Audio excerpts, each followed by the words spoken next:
আসসালামু আলাইকুম সুপ্রিয় দর্শক শ্রোতা বন্ধুরা, আপনারা যে যেখান থেকে আমাদের এই ভিডিও দেখছেন সকলকে আন্তরিক শুভেচ্ছা জানিয়ে শুরু করছি আমাদের আজকের এই ভিডিও প্রোগ্রামটি। দেখতে পাচ্ছেন ক্যামেরার সামনে নিয়ে এসেছি এক সুন্দরী পর্দাসীন রূপবতী আপুকে, তার কথাগুলো আপনাদের সামনে তুলে ধরবো। চলুন শুনে আসা যাক ওনার কথাগুলো। আসসালামু আলাইকুম। ওয়ালাইকুম আসসালাম। কেমন আছেন আপনি? আছে আলহামদুলিল্লাহ। আপনার নাম কি? আপনার সোমাইয়া। সুমাইয়া। কোথায় থাকেন আপনি? এখন বর্তমান ঢাকা থাকে।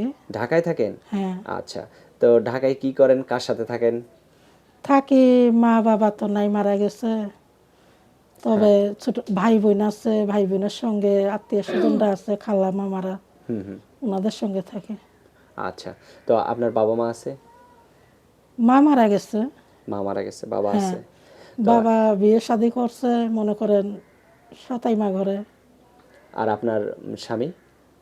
স্বামী বিয়ে হয়েছিল, কিন্তু স্বামী ভালো না। স্বামী ভালো না? না, সন্তান কয়জন আছে আপনার? একটা মেয়ে আছে।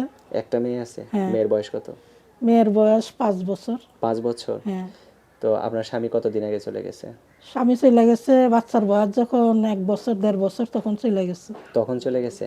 হ্যাঁ। আচ্ছা, তো এখন এই যে ক্যামেরার সামনে আসছেন, অনেকেই তো বিয়ে শাদী করতে চাইবে, কিরকম মানুষ হলে বিয়ে বসবেন? ভাই শুনেন, ক্যামেরার সামনে আসছি একটা ভালো মনের মানুষ পাওয়ার জন্য। হ্যাঁ হ্যাঁ।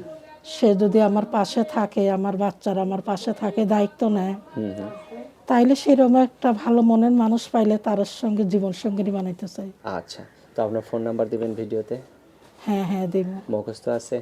না, আমি লেখা আছে। লেখা আছে? হ্যাঁ। আচ্ছা দেন। তো আমি বলি, আমার সাথে সাথে আপনিও বলেন। হ্যাঁ হ্যাঁ, ঠিক আছে, বলেন। 017 017 16 16 03 03 29 29 64। 64। এটাই তো আপনার ফোন নাম্বার? হ্যাঁ হ্যাঁ, এটাই আমার ফোন নাম্বার। ভাই একটা কথা বলি আপনাদের, হ্যাঁ বলেন। যে আমি যে প্রতিবেদনের সামনে আসছি খুব কষ্ট করে আইছি। আচ্ছা আচ্ছা। আমার যে দেশ বিদেশি ভাইয়েরা যে ফোন নাম্বার পাইয়ে, তারা যদি একটু আমার দুঃখ কষ্টটা বুঝে আমার পাশে থাকে, দায়িত্ব নেয়, ইনশাল্লাহ তার সঙ্গে সম্পর্ক করব। আচ্ছা, কাউকে আবার কষ্ট দিবেন না তো? না না ভাইয়া, আমি কাউকে কষ্ট দিব না। আমি আমি যেহেতু কষ্টের মানুষ, এজন্য আমি চাই যাতে আমার দুঃখ কষ্ট যাতে মানুষে বুঝে। এজন্য ভাই আমি প্রতিবেদনের সামনে আসছি খুব কষ্টে করে। আচ্ছা ঠিক আছে আপু, ভালো থাকবেন। হ্যাঁ হ্যাঁ প্রিয় দর্শক, ইনশাল্লাহ, আপনারা ঠিক ভালো আছে। থাকবেন। আজ এ পর্যন্তই। আল্লাহ হাফেজ।